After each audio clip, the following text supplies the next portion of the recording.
죄를 지은 인간은 에덴 동산에서 쫓겨나게 됩니다. 에덴 동산에서 쫓겨난다는 것은 하나님과의 관계가 단절되었다는 것을 의미합니다. 하나님과 관계를 회복하기 위해서는 하나님이 회복해 주셔야 합니다. 인간의 방법으로는 해결할 방법이 없기에 하나님의 아들 예수 그리스도께서 인간이 되셔서 이 땅에 오시고 인간의 죄를 위해서 십자가를 지셨습니다. 그러므로 하나님과 관계가 회복되어졌던 것입니다. 골로새에 중요한 것은 율법주의나 금육주의와 같이 인간들이 뭔가 하려고 하는 그 잘못된 습성, 그들의 잘못된 생각들을 버리는 것입니다. 먼저 교회는 예수 그리스도가 머리가 되십니다. 예수 그리스도의 말씀을 듣고 예수 그리스도의 뜻에 순종하는 것이 교회입니다. 교회는 하나님이 부른 사람들의 모임입니다. 주를 위해서 모인 사람들이 주님의 말씀에 순종하는 것, 그것이 교회라고 하는 것입니다. 교회의 주인은 사람이 아닙니다. 교회 여러 직분자들이 있습니다. 목사를 비롯하여서 장로, 집사, 권사, 그들은 그냥 직분일 뿐 그것이 교회의 주인을 의미하는 것이 결코 아님을 우리는 분명하게 알아야 됩니다. 베드로가 첫 번째 제자로서 많은 것들을 행했습니다. 수제자로서의 많은 일들을 감당했음에도 불구하고 그는 예루살렘 교회에 머물지 아니하고 순회 전도자로서의 삶을 살았습니다. 바울도 마찬가지입니다. 바울은 수많은 교회들을 세웠습니다. 그런데 바울은 그 교회에 뭔가 권리를 행사하려고 하지 않았습니다. 그는 떠났습니다. 교회 주인이 되려고 하지 않았습니다. 어느 누구도 교회 주인이 되어서는 안 됩니다. 이스라엘이라고 하는 나라가 있습니다. 큰 교회라고 할 수 있습니다. 대형 교회라고 할 수 있는 이스라엘의 지도자 모세가 있습니다.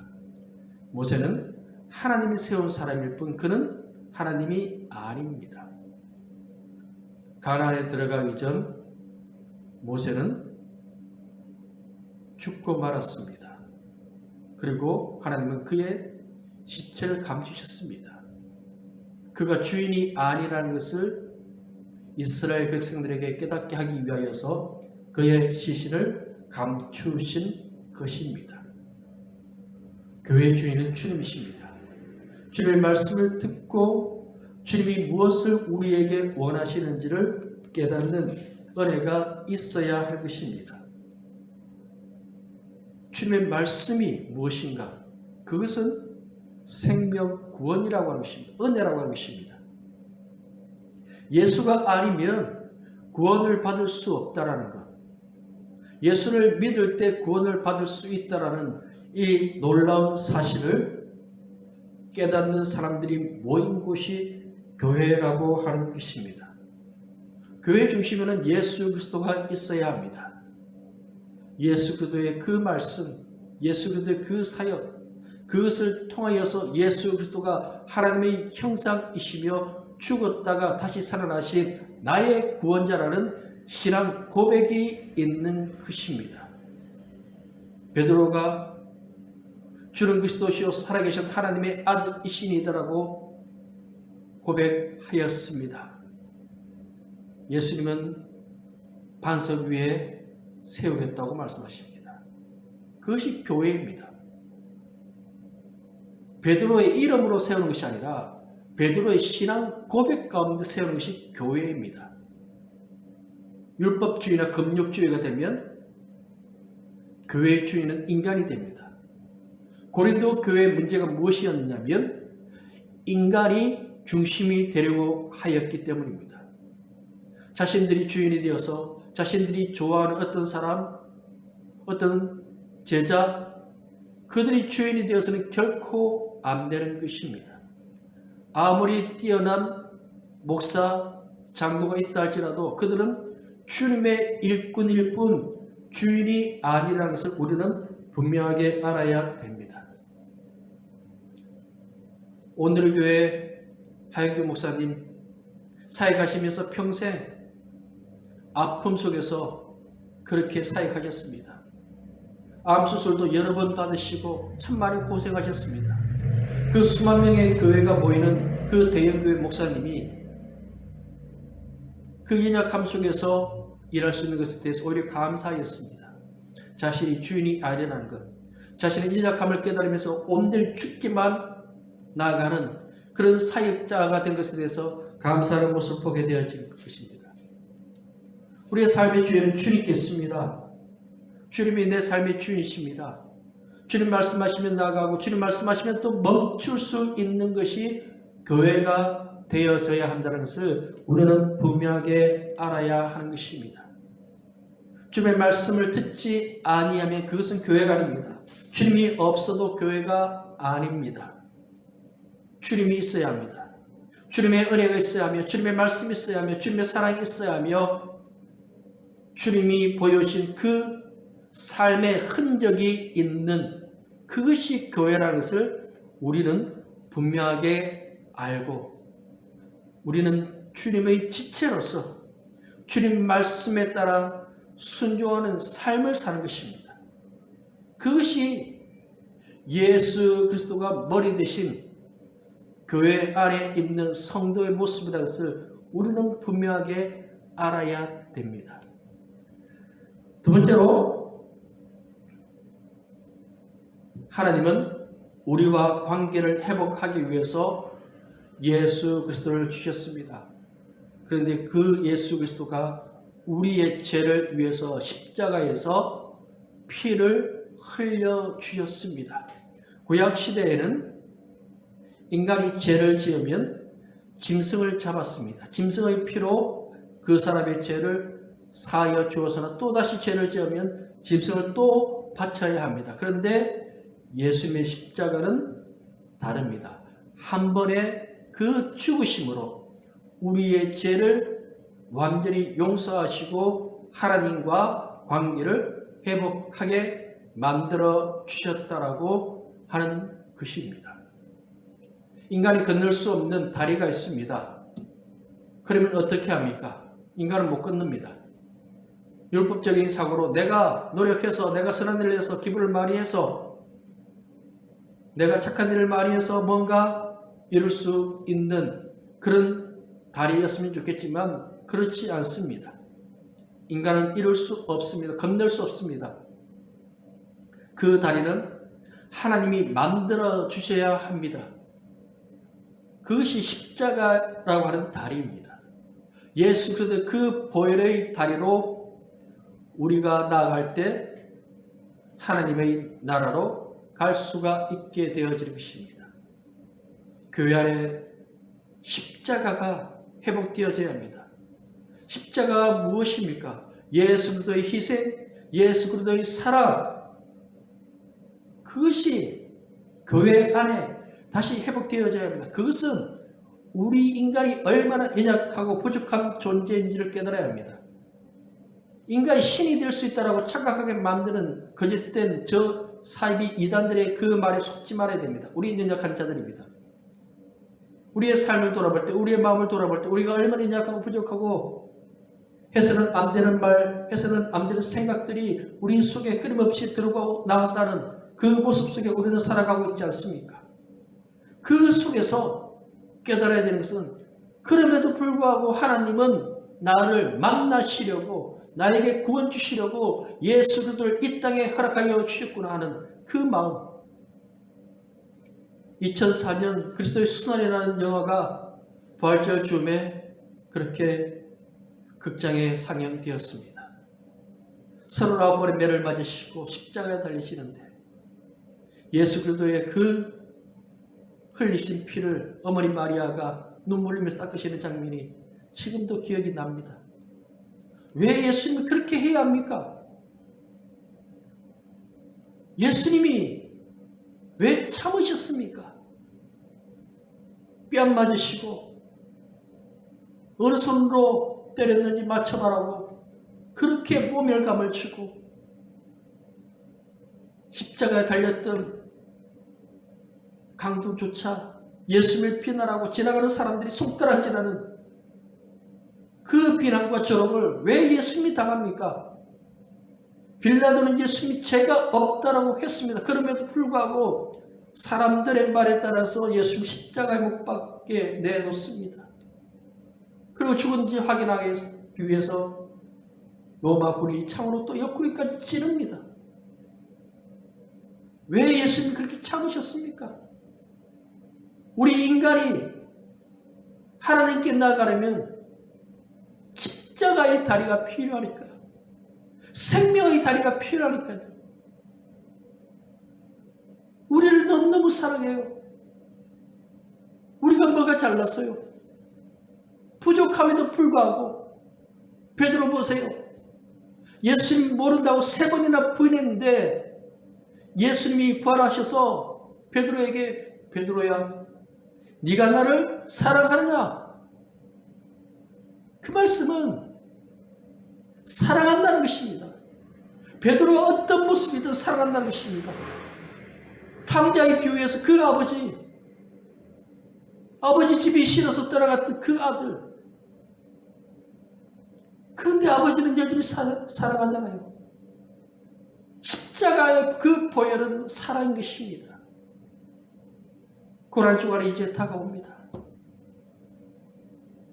예수님의 그 보혈, 교회에 십자가가 없으면 교회는 힘을 잃습니다. 그리스도의 그 은혜, 그 사랑, 그것을 우리는 기억하는 성도로 살아야 하는 것입니다. 예수님의 보혈이 우리를 살렸습니다. 보혈은 죽음이 아니라 이제는 생명이 되어졌습니다. 예수님 때문에 우리는 살게 되어졌습니다. 예수님 때문에 영원한 생명을 가지게 되었습니다. 예수님 때문에 하나님 나라의 백성으로 살게 되어졌습니다. 이 은혜가 우리 가운데 있어야 합니다. 예수님 때문에 살고 있는 이 인생, 주를 믿게 되어진 것이 얼마나 큰 은혜인지요. 사람들이 깨닫지 못하고 사람들이 알지 못하는 것을 우리는 알게 되어졌습니다. 저들이 무슨 말을 하든지 우리는 예수 그리스도를 믿습니다. 예수님이 나의 죄를 위해서 십자가에 죽으신 것을 우리는 믿습니다. 그 은혜가 다시 우리 가운데 회복되어질 때 교회는 힘을 회복하게 되어지는 것입니다. 교회의 힘은요, 십자가입니다. 예수 그리스도를 바라보는 것입니다. 예수 그리스도의 그 능력, 십자가의 그 능력, 믿는 자에게 십자가는 능력이라고 하였습니다.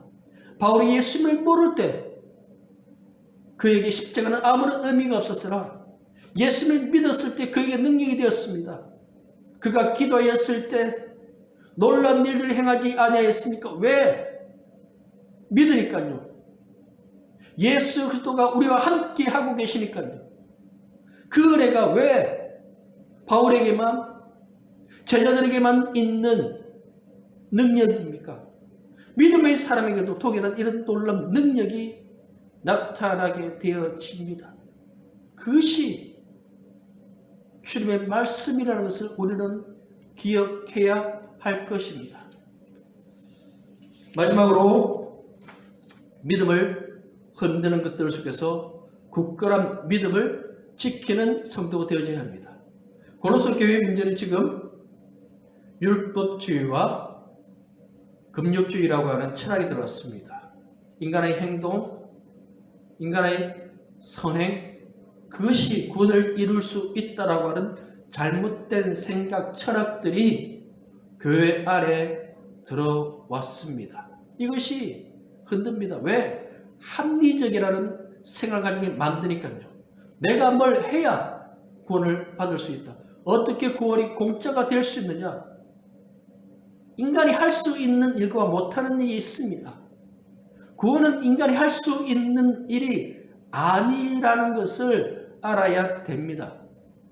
하나님이 주시는 것을 받고 감사합니다. 그게 구원입니다. 왜? 내가 이렇게 해서 내가 자랑할 수 있는 것이 구원이 되어지면 가장 큰 문제는 예수 그리스도의 십자가가 필요가 없습니다. 예수님이 이 땅에 오실 이유가 없어집니다.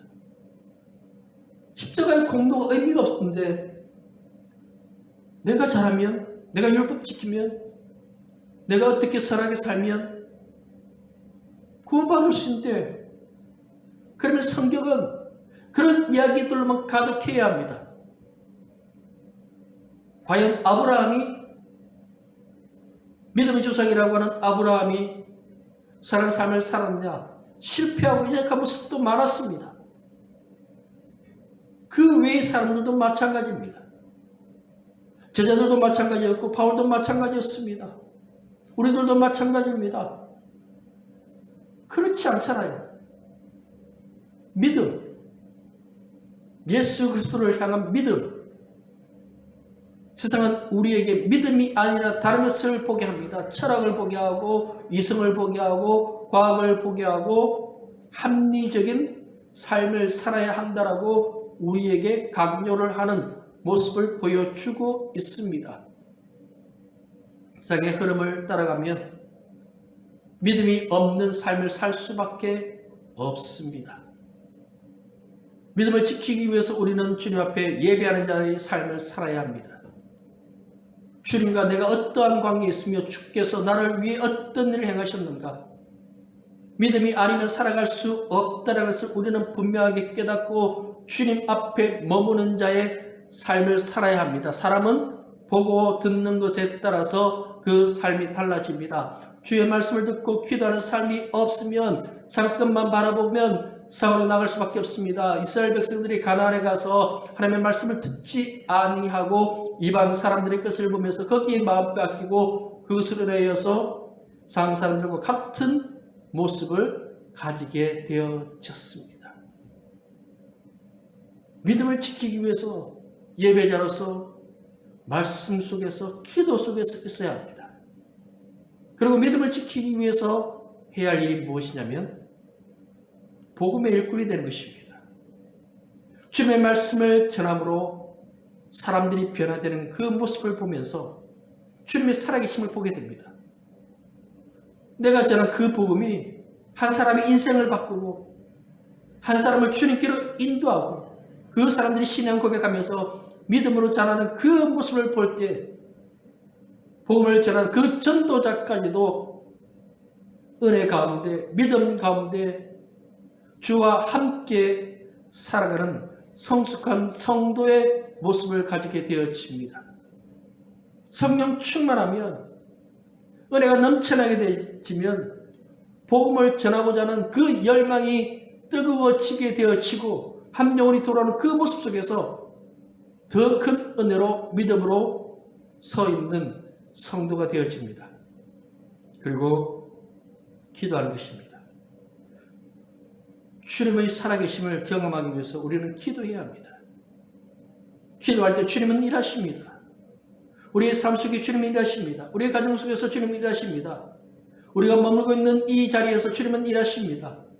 주님은 어떤 사람을 통해서 일하시냐면 기도의 사람을 통해서 일하시는 것입니다. 주님은 제자들에게 기도하라고 말씀하셨습니다.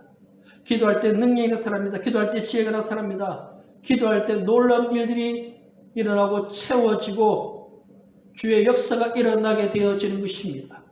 우리의 능력은 나에게 있는 것이 아니라 주께 있습니다. 주께 기도할 때, 주의 도움을 구할 때, 주의 은혜를 구할 때 바울이 어떤 사람이었느냐면 쉬지 않고 기도하는 사람이었습니다. 제자들이 기도하러 가는 중에 걷지 못한 사람을 걷게 하였습니다. 기도 중에 환상을 보고 고넬료 가정에 갔습니다. 한국교회의 부흥은 기도에 있습니다. 우리 교회가 부흥하기 위해서, 우리 교회가 엄렬 주님 앞에 쓰임받기 위해서 필요한 것도 기도라고 하는 것입니다. 우리의 능력을 자랑하는 것이 아니라 주의 능력, 주의 은혜로 회복되기 위해서 필요한 것은 기도입니다.